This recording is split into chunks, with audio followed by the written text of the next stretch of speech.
Hey, Algebra 2A peeps, what's up?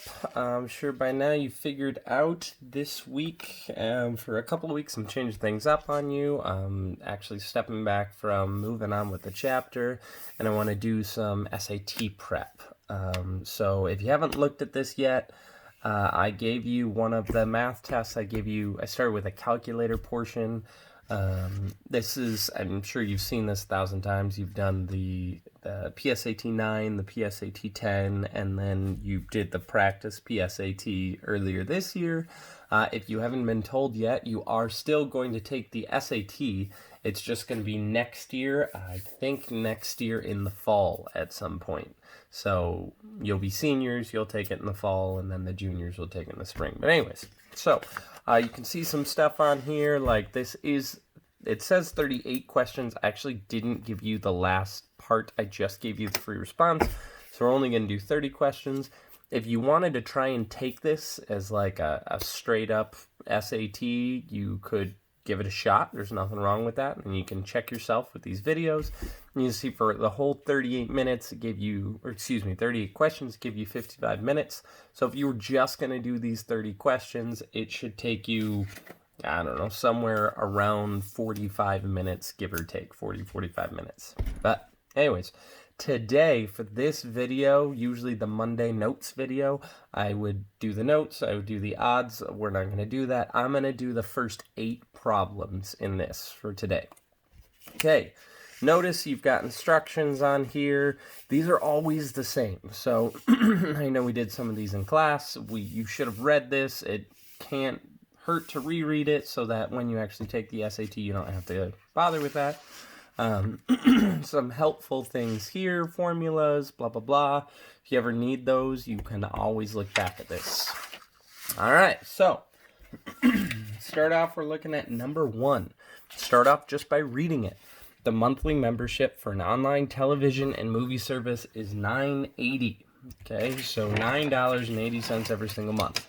The cost of viewing television shows online is included, the membership fee, but there's an additional fee of $1.50 to rent a movie online. Okay, so for 1 month, Jill's membership and movie rental fees were $12.80. How many movies did she rent online that month? Now, you're probably noticing it just took forever just to read that. Okay, I'm going to go back through really quick, and I'm just going to look at important information. So, monthly membership, $9.80. Usually, important information a lot of the time is just the numbers. Okay, it is $1.50 to rent a movie online. Okay, and then she paid $12.80, and you're trying to figure out how many movies did she rent. Now, you could set this up as an equation. You could say $9.80 plus $1.50 per movie, and then say that total should come out to $12.80. And you can solve it this way if you want. Or you can just kind of think of it logically. Well, if I take this $12.80 she pays, I take away the $9.80 that I know she paid, because she pays $9.80 every single month. When I subtract, I'm left with $3. That means I have $3 to rent movies. But if I take that $3 and I divide it by the $1.50 per movie, I'm going to get that she rented 2 movies. So my answer is B. Okay, done.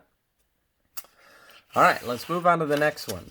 First thing I'm going to notice if I'm looking at my answer choices is I'm not actually trying to find just a single number answer. Notice these are all expressions. So that means it's going to give me some problem, and it wants me to know how to set it up, meaning more like I did up here. I did $9.80 because that was the one-time payment, and then $1.50 was the recurring payment. And something else you should know about this is I'm starting you off kind of easy like we did in class. This, I think, is actually a PSAT 10. So this is not like a full SAT, but it'll get you started. Okay? So now let's read the problem. One of the requirements for becoming a court reporter is the ability to type 225 words per minute. It's actually true. Donald can currently type 180 words per minute and believes that with practice he can increase his typing speed by 5 words per minute each month. Which of the following represents the number of words per minute that Donald believes he will be able to type M months from now? Important information. Okay, 225 words, 180 words per minute, and 5 words per minute plus. All right, so notice I highlighted 3 things, but all of these expressions only have 2 of those numbers. That means one of them we don't even need. So now, Donald believes he will be able to type how many words per minute in M months. Now, does it say anything about actually needing to type 225 words per minute in the question? No. This is actually my useless piece of information here, 225. I just need 180 words per minute and then 5 words per minute each month. That means right now he can type 180 words per minute. Next month, he'd be able to type 180 words per minute plus 5. Then the month after that, 180 plus 5 plus 5.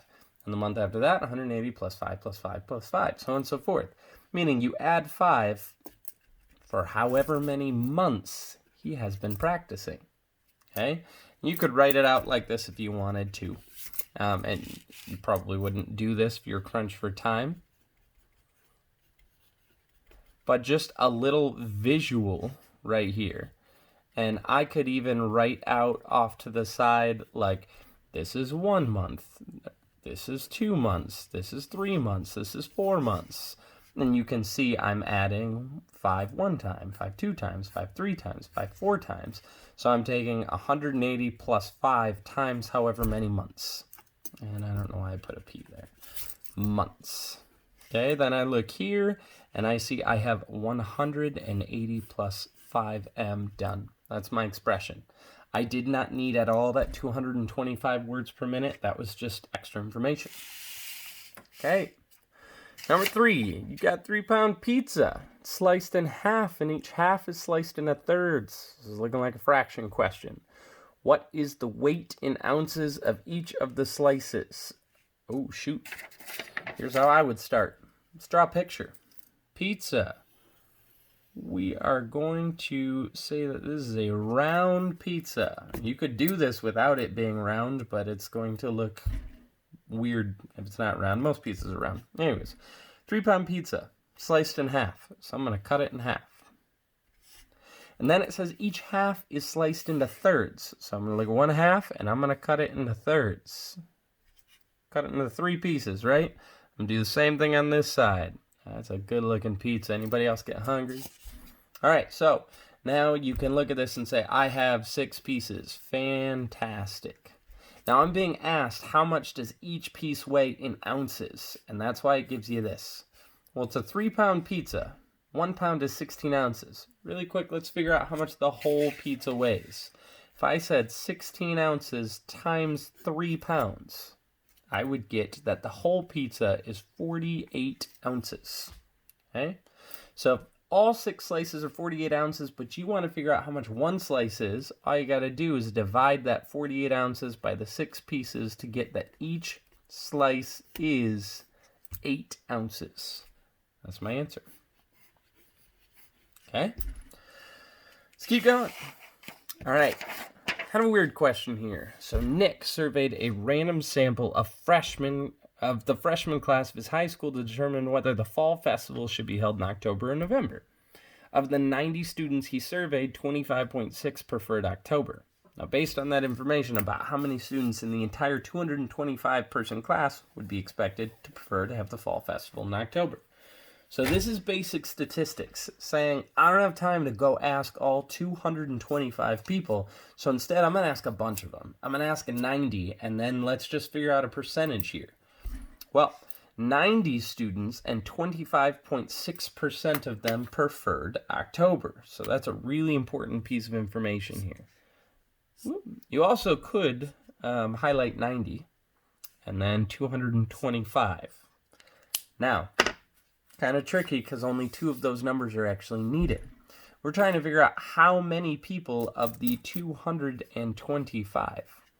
Really, all you got to do in this problem is take 25.6% of 225. Now, 25.6 as a percent, if I move my decimal over twice to the left, then I have written it as a decimal. Okay? So this is 25.6%. written as a decimal. All I would need to do is take these two things and multiply them together. 225 times 20 or 0.256. This is the calculator portion, so you can just straight up use a calculator, and it comes out to 57.6. Okay, now, a couple of things you should notice. One, 57.6 is not on there. Two, you cannot have 57.6 people. Okay, so it's okay to round that up to 58. So about 58 people. It does say here about how many students in the entire 225 class. So now I'm going to come here and I'm going to say, if I got 58, then it looks like it is about 60. I know sometimes we say, don't round, make sure you're getting exact answers. This is one of those situations. It's kind of a little weird where it's actually okay to round. Okay, let's keep going. All right, number 5. The density of an object is equal to the mass of the object divided by the volume of the object, what is the volume in millimeters of an object with a mass of 24 grams and a density of 3 grams per millimeter? This is a science question. Science, like half of science, is just math here. Okay, now, before I do anything else, I'm actually just going to read this again and set up an equation. The density of an object is equal to the mass divided by volume. Okay, I just picked those letters, doesn't really matter. Density equals mass divided by volume. Okay, cool, important information. Then I'm going to come up here and I'm going to say I've got a mass of 24 grams and a density of 3 grams. So I have two different numbers here, and I'm being asked to find out what is the volume. Well, hey, I've got 3 letters here. I'm trying to figure out volume, and it gave me 2 numbers. Fantastic. So mass of 24 grams, I'm trying to figure out volume, and then a density of 3 grams. Gotta you look at that. Now you gotta solve. Okay. What I would do to get the variable off the bottom is I would multiply both sides by v. So then on the right-hand side, it says 24. On the left-hand side, v times 3 is 3v, or v times 3. And then lastly, when I divide by 3, I get the fact that v equals 24 divided by 3, which is 8. Done. Problem like that, they throw like some verbiage at you of mass, density, volume, and you might freak out and say, that's a science question. I wasn't very good at science. I can't do this. Yes, you can. Take a deep breath. Don't freak out. I drew an equation. I plugged stuff in. That was it. Okay. Number 6. Last week, Raul worked 11 more hours than Angelica. Real quick, I'm just write this down. We have Raul and we have Angelica. Okay. Now, if they worked a combined total of 59 hours, how many hours did Angelina work last week? Okay. So I'm trying to figure out how many hours Angelina worked. Okay. I'm going to use A for Angelina. Raul, I know he worked 11 more hours than Angelina. Okay, I don't know how many, but whatever she worked, add 11, that's what you get, Raul. And then if I combine them, I have a total of 59 hours. Now, there's a couple different ways you can do this. You could just kind of logic it, or instead, I would set up an equation. Look at, if I have Raul's plus Angelina's work, it gives me 59 hours. So, A plus 11, that's Raul, plus Angelina equals 59. It's a multi-step equation. Combine like terms here. 2A plus 11 equals 59, and then that's a 2-step equation. When I subtract 11, I get 2A equals 48. Then when I divide by 2, I get that A equals 24. Again, sometimes you're pressed for time, so you don't have time to go back and double check yourself. But let's do it, just for fun. I'm going to go back and say, well, if Angelina worked 24 hours, Raul then would have worked 24 plus 11 hours, aka 35 hours. If I take 24 and 35 and I add them together, do I get 59? I do. Okay. Again, double checking that didn't take us much time at all. All right, couple more. Now, this one, we've got a table. A lot of the time, people freak out about something like this. I guarantee you, if you take the time to read this, you should have almost no problem with this table. Okay?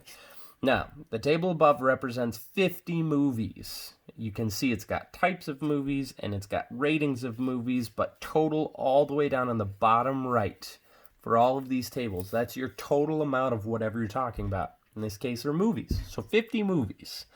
And they had the greatest ticket sales in 2012. Actually, not important information. They're categorized by type and rating. Type and Motion Picture Association of America rating. Now, what proportion of movies are comedies with PG-13 rating? Just to show you, this whole Motion Picture Association of America, not important. Also, the fact that it says movies that had the greatest ticket sales in 2012, not important. There's really only a few things here that are important. 50 movies. They categorize by type and rating. And then I'm asking you, how about PG-13 movies that were comedies? So I can come up in here and I can say, oh, PG-13, that's all of these. Okay, so I'm looking at PG-13 movies, that's this row right here. And then comedies, that's all of these. Okay, so then I've got to figure out where they overlap, and that's right here. This. So there were 4 movies that were comedies and they were rated PG-13. So then you would say 4 out of the total 50. Sorry, I wrote that down here. 4 out of 50. And then you'd look over here and you look for 4 out of 50 and you'd freak out because you don't see it. Some people might say, well, this is 9 out of 50. That's pretty close. No. Double check really quick. Can this be reduced? Oh, shoot. I can reduce this. If I divide top and bottom by 2, I get 2 out of 25. That is one of my answers. Done. Okay. Last one for this video. This one's kind of weird. So line L is in the XY plane. Let's pause. Do you know what an XY plane is? Bet you do. Ready for it? Boom. It's just a graph. How we graph X coordinates and Y coordinates, it's an XY plane. Okay. Now it contains points from each of the quadrants, 2, 3, and 4, but no points from quadrant 1, which of the following must be true. Okay, quick reading this. They're all talking about slope of line L. So is it undefined, aka straight up and down? Is it 0, aka flat? Is it positive, meaning from left to right it goes uphill? Or is it negative, meaning from left to right it goes downhill? Well, here's what's important to know. Quadrants 1, 2, 3, and 4, where are those? So in case you've never seen this, it actually starts in the top right. That's quadrant 1. And then it goes counterclockwise all the way around. So this is quadrant 2, this is quadrant 3, and this is quadrant 4. Now, this is a straight line. Okay, it says line L, and it says I've got points in these 3. So I don't have any in quadrant 1. So I'm going to draw a line that has points in quadrants 2, 3, and 4, but not quadrant 1. Now, that might not be the exact line they're referring to, but it's going to look something like that. Notice it misses quadrant 1 altogether. Okay? Now, what's the slope of that line? Well, as I read it from left to right, it looks like it is going downhill. So, therefore, this has a negative slope. If you draw a picture, shouldn't take you too long. All right, so that is it for today. On Wednesday, I'm going to post the next chunk. Again, there are 30 questions, so we are going to do this over the next 2 weeks. So it's going to take us 4 different videos to get through all these 30 questions. If you want to do it all at once, that's cool with me. If you want to chunk it like I am, that's also cool with me. Either way, it's going to help you out. All right, miss y'all.